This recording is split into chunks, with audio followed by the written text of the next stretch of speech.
Larisa pulled her coat tighter around herself as the early morning wind cut through the narrow courtyard. The sky was still dark, the city half asleep, but her day had already begun.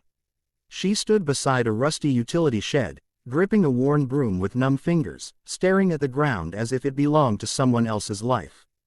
Out of desperation, she had taken this job. Just 6 months ago, she had been a woman with plans.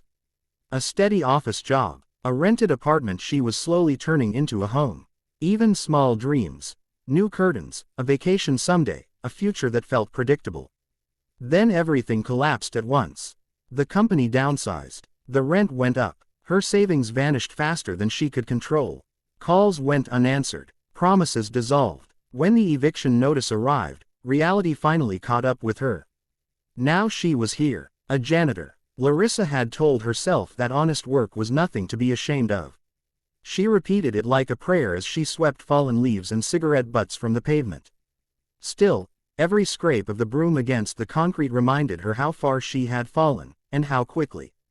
The residential complex loomed around her, tall and gray, windows dark except for a few early risers. Most residents passed her without a glance. Some looked through her as if she were part of the scenery. A few frowned, annoyed that she existed in their morning routine. She didn't blame them. She barely recognized herself either. By mid-morning, the sun had climbed higher, warming the cold stone beneath her feet.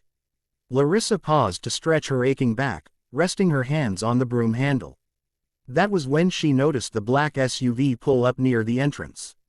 It didn't belong here. The vehicle was too sleek, too polished for this worn complex.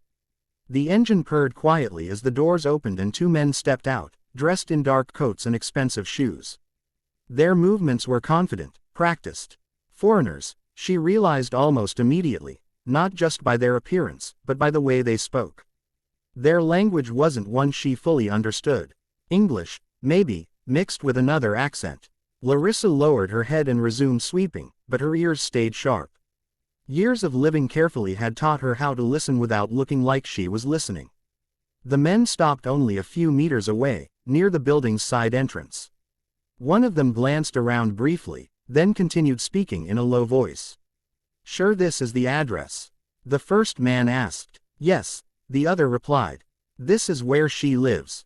Lived. Larisa's hand tightened around the broom. She told herself it was none of her business. People talked. People visited. But something about the way they spoke, cautious, tense, made her uneasy. "She doesn't know yet," the first man said. "If she did, she wouldn't be here, sweeping streets." Larisa felt a strange chill crawl up her spine. The second man exhaled sharply. "That's the problem. If anyone else finds her first, everything changes." She pretended to brush dust into a pile, inching closer without drawing attention. Her heart began to beat faster, though she couldn't explain why. "Do we tell her today?" the first man asked. "No," came the reply. "Not yet. We need to be certain. One mistake, and this whole thing could fall apart." Larisa swallowed. Tell her what? She wondered. And who is her? A door slammed somewhere above them, and both men went silent. They exchanged a look, sharp, alert, then continued in even quieter voices. "She looks different," one of them said, glancing briefly in Larisa's direction before looking away. "Hard to believe this is the same woman." "The reports don't lie," the other replied. Life hit her hard, but that doesn't change who she is.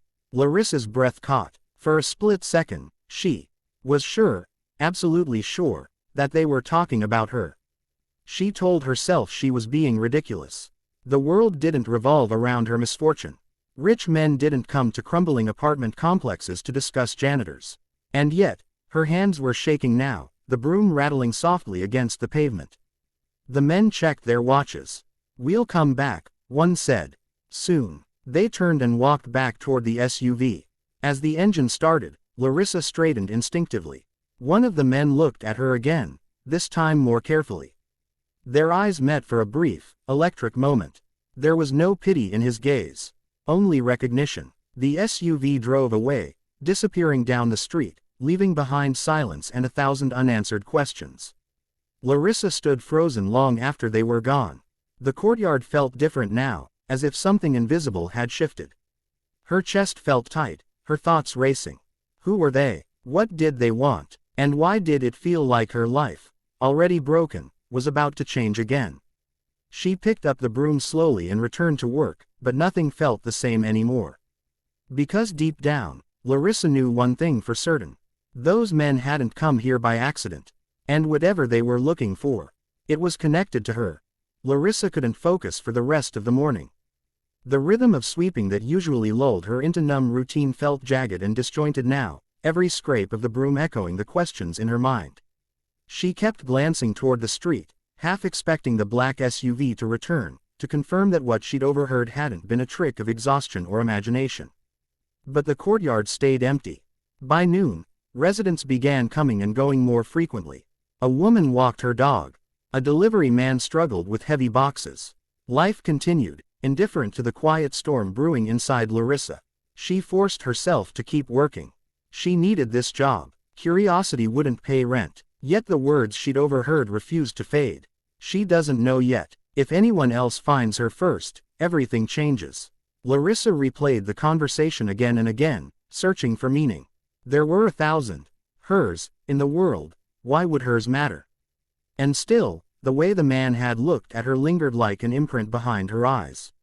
Late afternoon brought colder air and longer shadows. Larisa dragged a trash bin toward the back of the complex, an area residents rarely used. The dumpsters stood near a small service entrance, partially hidden by overgrown bushes. She welcomed the solitude. It gave her space to think. That was when she heard voices again. English, clearer this time. The same two men. Her pulse jumped. She froze mid-step, the trash bin rattling softly before she steadied it. Slowly, she moved behind the concrete wall near the service entrance, careful to stay out of sight. "I told you we should have handled this sooner," one of them said, his voice tight with frustration. "And scare her," the other replied. "Look at her situation. She's barely surviving. Dumping the truth on her now could break her." Larisa pressed her hand against the wall, her breath shallow. "There's a deadline," the first man insisted. "The board won't wait forever. If she doesn't sign, the assets go into legal freeze." "She can't sign something she doesn't know exists," the second snapped. Assets. Legal freeze. Larisa's head spun. She lived paycheck to paycheck. The word assets belonged to another universe. "Still," the first man said more quietly, "if she walks away, we lose everything." "Years of planning." The second man sighed. "She deserves a choice." A pause followed, long enough that Larisa feared she'd been discovered. "Does she even remember?" the first man asked. "After everything that happened?" "No," came the answer. "And maybe that's for the best." A sharp ache formed in Larisa's chest. Remember what? Her life felt like a long series of losses, but nothing so significant that powerful strangers would whisper about it in shadows. Unless there was something she'd buried. Something she had forgotten on purpose. The men shifted positions. Larisa risked a glance around the corner. They stood near the dumpsters, unaware of her presence, their faces tense. "She's changed," one of them said. The old Larisa would have fought harder. Hearing her name spoken aloud sent a jolt through her entire body. She clapped a hand over her mouth to stop a gasp. There was no doubt now. They were talking about her. "People change when they're pushed to the edge," the other man replied. "But the bloodline doesn't disappear. Neither does the claim. Bloodline." Larisa felt dizzy. She leaned back against the wall, her legs weak. "So what's the plan?" the first man asked. "We wait," the second said. "Watch. Protect her from a distance. When the time is right, we tell her who she really is." Footsteps approached. Larisa stepped back just in time as a tenant rounded the corner, dragging a suitcase. She lowered her head, pretending to work, while her heart hammered so loudly she was sure it could be heard. The men fell silent and moved away. Moments later, she heard a car door close. The SUV drove off once again. Larisa stood alone, the afternoon light slanting across the concrete. Her hands were shaking. Who she really is. The phrase echoed in her mind, unsettling and heavy. She thought of her childhood, foster homes, unanswered questions, a mother who had disappeared without explanation. She had always assumed there was nothing special about her past. Nothing worth remembering. Now she wasn't so sure. That evening, as she finished her shift, Larisa walked home slowly. Every sound felt amplified, every shadow seemed alive with possibility. For the first time in months, she wasn't thinking about survival. She was thinking about the truth. And deep down, she sensed it was already moving toward her. Whether she was ready or not, Larisa didn't sleep that night. She lay on her narrow bed, staring at the ceiling of her tiny rented room, listening to the distant hum of traffic and the occasional creak of the building settling. Every time she closed her eyes, the same phrases echoed in her mind: bloodline, claim, who she really is. They pressed against her thoughts like a door someone kept knocking on from the inside. By morning, she was exhausted but strangely alert, as if her instincts had been switched on. She arrived at the courtyard earlier than usual, the sky still painted in pale gray and blue. The air smelled of wet concrete and fallen leaves. Larisa took her broom from the shed, but before she could begin, she noticed something waiting near the bench by the entrance. A man. He stood alone, hands clasped in front of him, dressed neatly but without the sharp confidence of the others. He wasn't one of the two she'd overheard before. This man looked careful, thoughtful, as if he'd rehearsed this moment many times. When he saw her, he straightened. "Larisa," he said. She stopped dead. "Do I know you?" "No," he replied gently. "But I know you." Every instinct told her to turn around and walk away. Instead, she stayed where she was, gripping the broom like an anchor. "I'm on duty," she said stiffly. "If you're lost, talk to the concierge." He gave a small, sad smile. "I'm not lost. I've been looking for you for a long time."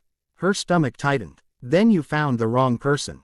He took a careful step closer, stopping well short of her personal space. "I won't take much of your time. I promise." Larisa hesitated, then nodded once. 5 minutes. "That's all I need," he said. They moved to the side, away from the main walkway. The morning was quiet, the complex barely awake. "My name is Michael," he began. "I work for an international legal firm. My clients are connected to your past." Larisa let out a dry laugh. "I don't have a past worth connecting to." Michael's expression softened. "You have more than you realize." He reached into his coat and pulled out a slim folder. Larisa's breath caught when she saw the seal on the front, faded but unmistakable. She had seen it once before, long ago, in a photograph she barely remembered. "I can't show you everything yet," Michael said. "But I can tell you this. You were never meant to grow up the way you did." Larisa's chest tightened. "What does that mean?" "It means," he said carefully, "that your family lost you. And the world forgot you. But legally, you were never erased." Her heart pounded. "You're saying this like it's some kind of accident." "It was," Michael replied. "A very expensive one." Larisa shook her head, trying to ground herself. "I think you should leave." "I will," he said. "But first, there's something you need to know." He opened the folder just enough for her to see a document inside. Her name was printed at the top. Beneath it, figures so large her mind refused to process them at first. Her knees nearly buckled. "This isn't real," she whispered. "It is," Michael said softly. "And it's been waiting for you for over 20 years. Larisa backed away, clutching the broom, as if it were the only thing keeping her upright. "Why now?" "Because certain agreements are expiring," Michael replied. "And because people who don't want you to know the truth are losing their grip." She thought of the men. The whispers. The watching. "What happens if I refuse?" she asked. Michael met her gaze honestly. "Then you go on with your life as it is. No one can force you. And if I don't, then everything changes." A long silence stretched between them. Larisa looked around the courtyard. The cracked pavement, the bench, the windows where no one ever noticed her. She thought of the woman she had become through loss and endurance. She thought of the child she once was, forgotten but not gone. "I need proof," she said finally. "Real proof." Michael nodded. "Of course. That's why I'm here." He slid a business card toward her and stepped back. "When you're ready, call me. Until then, be careful." "Careful of what?" she asked. "Of being underestimated," he replied. He turned and walked away, leaving Larisa standing in the morning light. She looked down at the broom in her hands, then at the card. For the first time, she didn't feel trapped by her circumstances. She felt watched and protected. and standing on the edge of a life she never knew was hers. The courtyard was the same. But Larisa was not.